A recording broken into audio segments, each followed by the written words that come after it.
नमस्कार, मैं आपकी एस्ट्रोलॉजर ग्रह मार्ग में आपका स्वागत करती हूँ। तो आज से हम एस्ट्रोलॉजी की क्लास स्टार्ट कर रहे हैं शुरू से। मैंने पहले भी वीडियो डाली थी पर आज मैं फिर से शुरू से स्टार्ट कर रही हूँ। तो किसी भी कुंडली को अच्छे से देखने के लिए, जानने के लिए हमें ये 7 स्टेप आने जरूरी होते हैं। भाव, राशि, राशि के स्वामी, ग्रह ऊंच नीच, डिग्री, मित्र शत्रु और ग्रह का फल। पर आज हम 3 टॉपिक कवर करेंगे, भाव, राशि और राशि के स्वामी। तो सबसे पहला टॉपिक स्टार्ट करते हैं भाव। ये देखिए, ये आपकी कुंडली होती है। इसी तरीके से कुंडली में जो आपके 12 भाव होते हैं वो फिक्स होते हैं। पहला, दूसरा, तीसरा, चौथा, पांचवा, छठा, सातवां, आठवां, नौवां, 10वां, 11वां, 12वां, ये हमेशा फिक्स रहते हैं 12 के 12 भाव।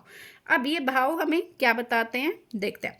पहला भाव आय का होता है, यानी खुद का होता है। खुद के बारे में सब कुछ बताते हैं कि आपकी पर्सनैलिटी कैसी होगी, आपका आत्मबल और ये सब कैसा होगा, वो पहला भाव बताता है। दूसरा भाव धन का होता है कि आपके पास कितना धन होगा, फैमिली से सपोर्ट कितना मिलेगा, और वो सब दूसरा भाव बताता है। तीसरा भाव हमारा होता है परिश्रम का, यानी मेहनत का, कि आप कितने मेहनती होगे, कितनी मेहनत करोगे, वो सारा हमें तीसरे भाव से पता चलता है। और छोटे भाई बहनों का भी हमें तीसरे भाव से पता चलता है।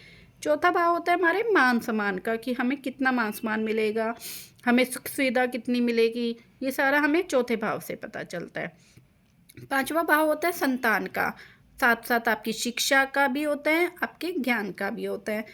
छठा भाव होता है दुर्घटना का, साथ साथ ये हमारी अगर हम जॉब करते हैं तो उसके बारे में भी बताते हैं। तो ये भाव हमारा बेकार भाव होता है। सातवां भाव होता है विवाह का, जो हमारी शादी के बारे में, विवाह के बारे में हमें सब कुछ बताता है। आठवां भाव होता है हमारा मृत्यु का, हमारी मृत्यु के बारे में भी बताता है और गहरी खोज के बारे में भी बताता है। ये भाव भी बेकार होता है हमारा। नौवां भाव हमारा भाग्य का होता है कि भाग्य हमारा कितना साथ देगा।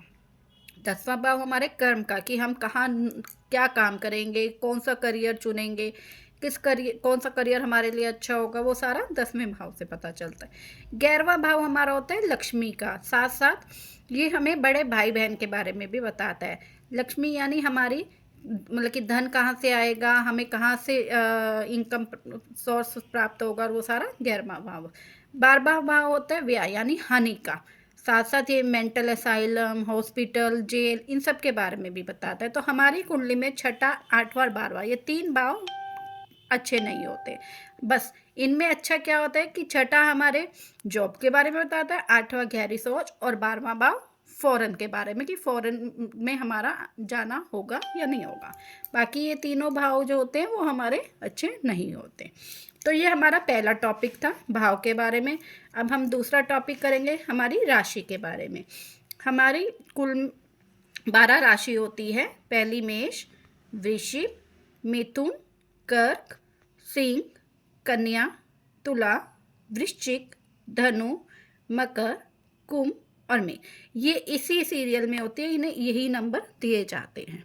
अब इनके स्वामी कौन होते हैं वो हम पढ़ेंगे। ग्रह स्वामी, मेष राशि का मंगल होता है, वृश्चिक राशि का शुक्र होता है, मिथुन राशि का बुध होता है, कर्क राशि का चंद्र होता है, सिंह राशि का सूर्य होता है, कन्या राशि का बुध, तुला राशि का शुक्र होता है, वृश्चिक राशि का मंगल होता है, धनु का गुरु, और मकर राशि का शनि होता है, कुंभ राशि के भी शनि होते हैं, मीन राशि के गुरु।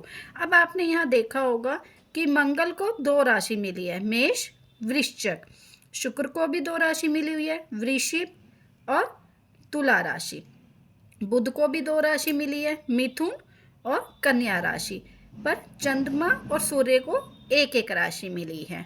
इसी तरह गुरु को भी 2 राशि मिली हुई है, धनु और मीन, और शनि को भी मकर और कुंभ 2 राशि मिली हुई है। और अब होते तत्व, कि ये राशि जो होती है या ये स्वामी जो है वो कौन से तत्व के होते हैं। मंगल, जैसे मेष राशि अग्नि तत्व, वृषभ राशि पृथ्वी तत्व, मिथुन राशि वायु तत्व और कर्क राशि जल तत्व। तो ये क्रम ऐसे ही चलेगा, जैसे 3 राशि को अग्नि, 3 को पृथ्वी, 3 को वायु और 3 को जल तत्व। अब हम इनके बारे में समझते हैं कि मंगल से हमारा आत्मबल पता चलता है।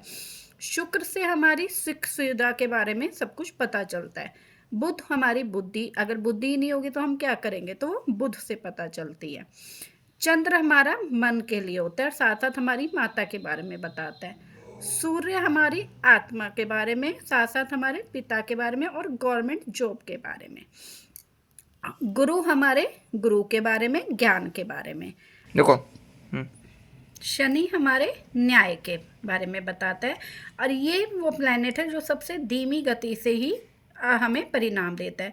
36 साल के बाद ये एक्टिवेट होता है, यानी कि ये अपनी शक्ति दिखाता है। पर ये ग्रह हमारी कुंडली में सबसे मेन होता है, इसी की वजह से हम हमारी ज़िंदगी में कामयाब होते हैं। और हमारी कुंडली में सबसे पहले जो भाव है उसमें जो ग्रह आता है या राशि आती है, मतलब कि उसका जो स्वामी होता है वो सबसे मेन होता है, क्योंकि वही हमारा ज़िंदगी में हमें अच्छे फल देता है। तो आज के लिए ये दोनों टॉपिक मैंने आपको समझाए हैं, इन्हें अच्छे से याद करना, पढ़ना। कोई डाउट है तो कमेंट सेक्शन में कमेंट करना। कल मिलते हैं नेक्स्ट टॉपिक के साथ। धन्यवाद, बने रहिए ग्रह मार्ग पर।